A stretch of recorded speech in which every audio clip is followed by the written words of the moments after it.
This is the Leadership Lens with Tilamazuwa Phiri. Today's guest, Justin Chinyanta, founder of Loita. Thank you, Justin, for joining us on this episode of the Leadership Lens and for making the time. We're so honored to have you on the show today. Okay, so let's begin at the beginning. What was the single moment in your early life that made you believe you were destined for more than just a conventional path? I don't know whether one wants to say it's a single moment or it's an accumulation of single moments that make that happen. But I guess, when I discovered my greatest weakness, I also knew that in that was my greatest strength. Okay. My greatest weakness was I didn't regard mathematics as a path I wanted to pursue. So I wanted to pursue anything that was non-mathematical. And surprise, surprise, I'm here now. I'm a banker, and I'm dealing with maths every day. Absolutely. So essentially, the story is very simple. Because I didn't want to do anything with maths, when it came to time to choosing careers and what have you, okay, I actually only chose two non-mathematical careers possibilities. One was journalism, the other was law, and I applied accordingly to the institutions. When I got accepted to the University of Zambia, okay, they basically were not doing journalism in those days, but they were doing law. So I actually got into law school. There were 33 of us who got into law school in that year. Some names you probably know: Edgar Lungu, who was president of the country, Winter Kabimba, who's a well-known politician in the country, Laura Harrison, who founded the Women's Lobby Group, etc., etc. We had some fairly interesting people in that year. This is in the 80s. Okay. And when we got into law school, actually, in the third year of my law school, I found that the most interesting course amongst the courses I was taking was commercial law. Okay. And in commercial law, that's where issues of banking and other things combine. But what I found most interesting was that the trade finance component of commercial law. So essentially, even without thinking that I would end up in banking, because I always saw myself as a lawyer, right, I basically completed my law, got into one of the top law firms at the time called Solly Patel, Hamir and Lawrence. And then, I guess opportunity met preparedness, as they say. Citibank was coming into the country at that time. They were not too old in the country. And they invited me for interviews, which I found very strange. When I sat down with them, they basically said, look, their approach to life was they could teach a monkey banking. okay, And they didn't think I was a monkey. So they thought I could do better than that. And that's how, as I say, the story begins and the story ends in a sense. Okay. I became more of a banker than a lawyer, but I still hold on to my law very, very succinctly. Okay. And I'm actually a partner in a law firm. Okay. Which law firm is that? It's called Elias Chipimo and Company. Oh, okay. I didn't know that. That's very informative. Well, now you know. Now I know. Awesome. Thank you. So you've navigated corporate boardrooms, structured billion-dollar deals, and advised presidents. But what was your most private failure, and how did it shape the leader that we see in you today? Again, like with the profound moment of discovery, most private failures probably emanate from not so much from a recognition of your strengths as a recognition of your weakness. And I think the greatest weakness or failure in inverted commas for me was the opportunity cost for family that, my path, my chosen path took. Basically, I would hardly see my family, Yeah. And so to that extent, I would say it was probably the greatest failure. But also the greatest joy when those quality moments when I would see them would be pretty much, very engaged and qualitatively engaged. Yeah. I think that's where having a supportive family becomes very important. Absolutely. Yeah. Absolutely. Okay, thank you. You've been described as both a banker and a builder. Which of these identities do you feel most misunderstood in, and why? Wow, whoever described me as both probably was lacking in full perception. But It's a compliment. I guess. But thank you for the compliment. Absolutely. I don't know which part I was at, but I was telling you that in order to build, you have to have a foundation. My foundation was the law. Okay. And in the law, everything is logical.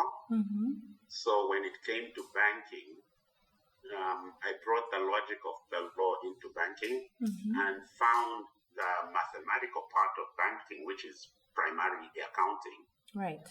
Fairly easy because accounting is also a very logical discipline. Basically, I found something called a balance sheet. And, the balance sheet, basically, the so-called double entry booking system said you cannot create an asset without a liability. Okay. Or if you don't have a liability, you should have equity.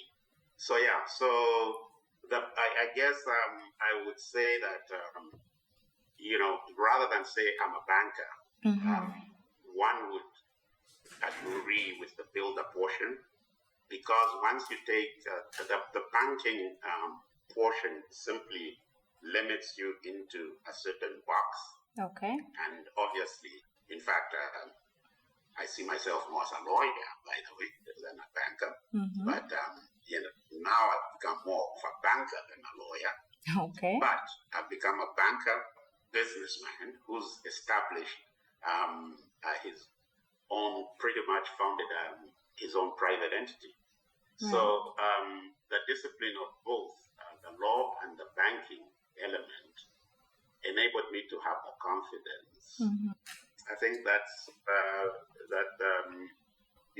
I would actually say that the builder portion, the critical function within that is what I would call the pioneering portion. Okay. Because I, by nature, and so maybe this casts back to your very first question of at which point did you know that you end up where you are. By nature, I'm very dissatisfied with the status quo. I want to test limits and see how things can be changed or innovated or re-looked at or looked at from a different perspective. So one of the things is that a trait you've always had? I discovered that's a trait I've always had, partly because whether it was in school, where I tried my hand at journalism, by the way, and ended up very sorry for that because, we tried to found a school newspaper. The school newspaper made certain allegations against the Form 5s were Form 4s. The Form 5s decided to have a night out where they would beat up all the Form 4s, and the school paper ended. Okay. But so essentially, the dissatisfaction or satisfaction element was in the students back and forth between themselves and with the authorities and what have you. And so that's how we created that. So I think as far back as then, I could see that. And interestingly, my co-founder of that newspaper at the school was a guy called Kapembwa Simbao, who you probably know is in politics with the Zambia We Want. Okay. Yeah. Awesome. Yeah. So what's something about power and influence that you only came to understand after you gained it? Well, I think the most interesting thing is that, do you know the Bible in any respect? I do. There's a book in the Bible called Ecclesiastes. Yes. And the first verse in that book says, "Vanity of vanity, all is vanity." And that's a very key element that you sort of learn, because you sit at the table with some of the most important people in the world. Of course. First of all, you find that they just know anyway. But secondly, you find that all the power and all the influence they have is in projecting who they are to others and vice versa. Right. So to a large extent, you also find that anything is possible. You could, a little boy like me who went to a boarding school at the Copperbelt called Chinyanta, which was in the bush, ended up at tables with presidents and other people like that, and presidents of corporations. So it's well, first of all, it's nothing impossible, but at the same time, it's the definition of anything is possible in life. Yeah, absolutely, 100%. Yeah. But you've also got to realize, there's the old saying, opportunity meeting preparedness. That's a very important element. You've got to realize, you've got to prepare yourself for an opportunity that may come like that. Right. But when it does come, don't look at it as an end in itself. Because I think this is where we get, into the confusion about power and influence and all that. When we look at those as the end in themselves, but I think the end is a bigger goal, because we have to be impacting society, we have to be impacting generations that come after us, etc., etc.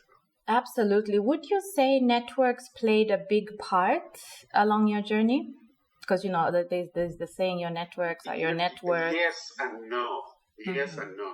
And I'll tell you why. I'm not a very great believer in very intentional networks. Okay. Because to some extent, people see you coming a long way off.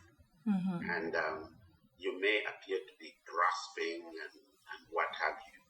But, there are also invisible networks, because you find yourself sitting at certain tables.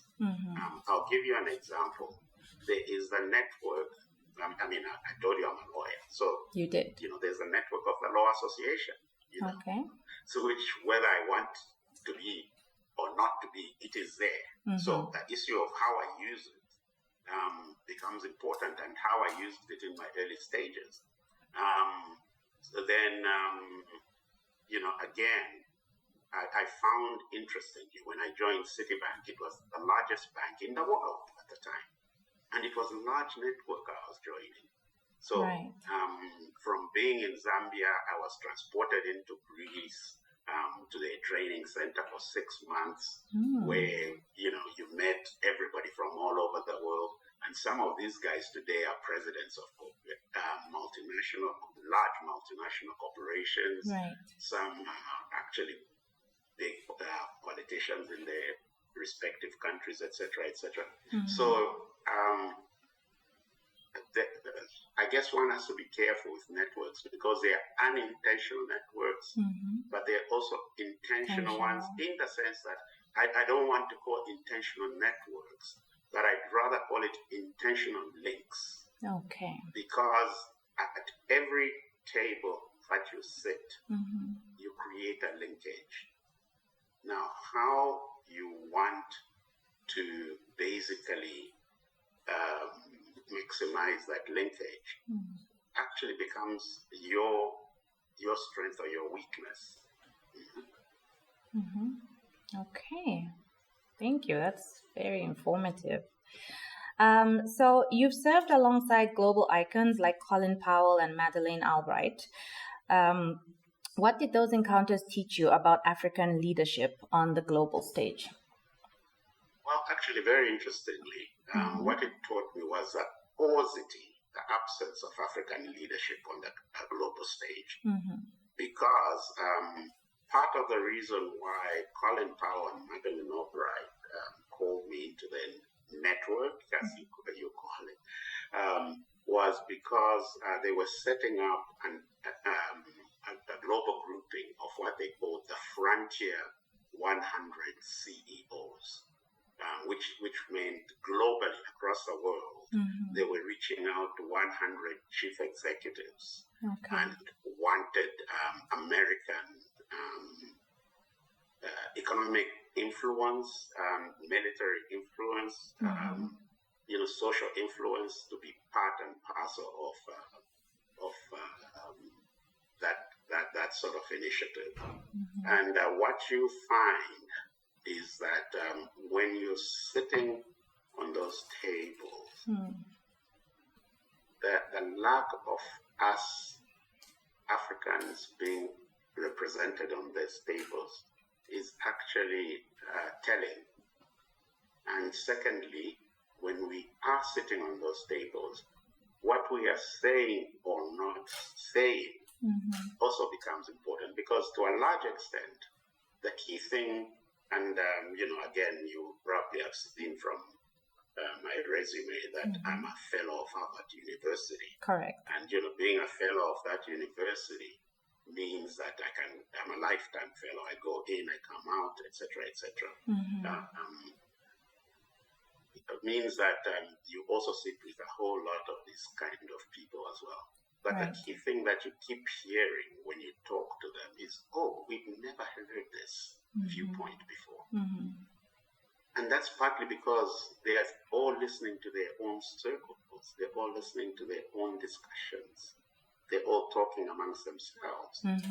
So the fault is both with us as Africans and how we project ourselves, and Zambians specifically, and how we project ourselves to the world.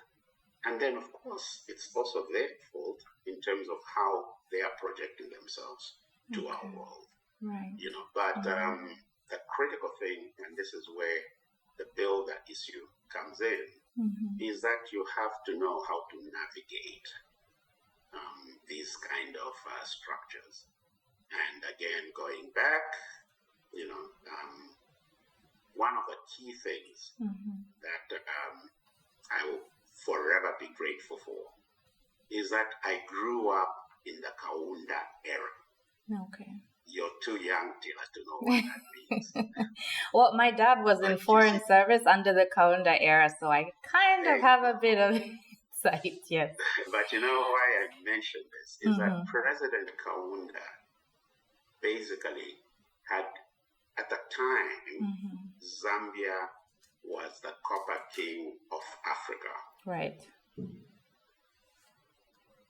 And he used the wealth from that to basically give us one of the strongest educational systems for free in the world, basically. We had Harvard lecturers coming in, Oxford lecturers coming in, so that essentially from a perspective of inferiority, you never felt at any point that you were in any inferior position.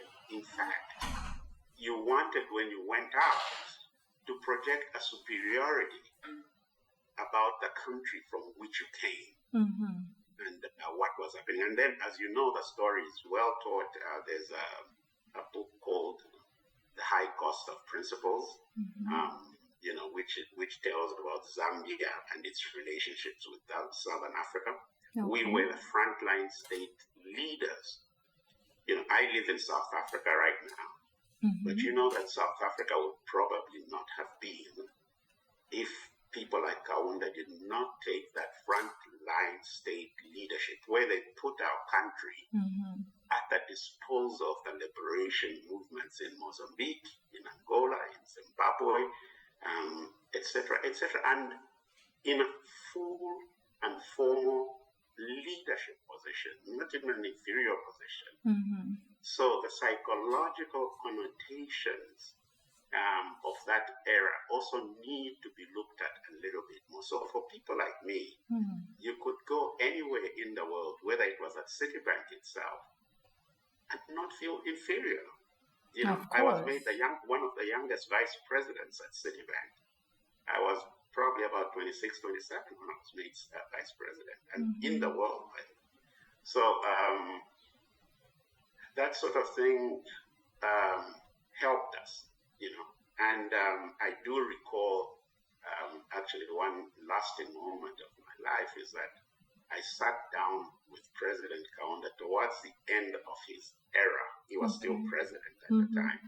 Because at that point, when I was made vice president, I was exported by Citibank from Zambia to Kenya to look after several countries of Africa where Citibank had a presence.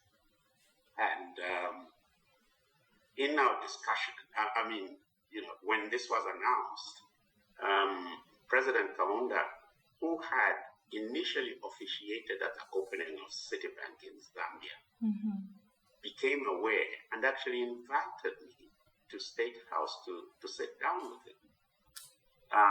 And when I sat down with him, basically, I told him this story of, look, this is what you guys have done for us. The reason why we are able to fly is that we are standing on the shoulders of some very strong stalwarts like yourselves. And so it is important that we leave a legacy, And the legacy, unfortunately, that I'm seeing in Zambia today is just one of commercialization and very empty kind of philosophical traits, because everything has become digitalized and everything is in the moment, and there is no, if you ask me for a definition of what is Zambia and what is it standing in the world, it's a very questionable kind of thing. In my time, Zambia had a president at the African Development Bank, a guy called Willa Mungomba. In fact, Willa was a guy partly that inspired me to say, hey, this guy is a lawyer. He became a banker and he's a president of a bank, so maybe I could be. Right. So, we need to have a lot more role models. Now, unfortunately, the country appears for some reason to think that role models should be politicians. And in my opinion, this is where the plot has been lost. That's a very rich history, and it's so informative. If you haven't already, have you ever considered writing a book? I think this could really inspire a lot of upcoming... Okay.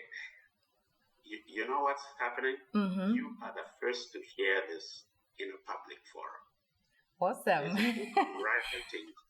There's a book I'm writing called Capitalism Without Capital. Capitalism Without Capital. Your journey. Absolutely. My journey as an individual. I'm sure a lot of people after hearing this will be looking forward to getting a copy. When I can sit down to write this. No, I've started it. Okay. And I'm definitely looking forward to my signed copy of your book. thank you so much for making the time in this busy schedule that I know you have. And we're just so honored to have had you on the show today.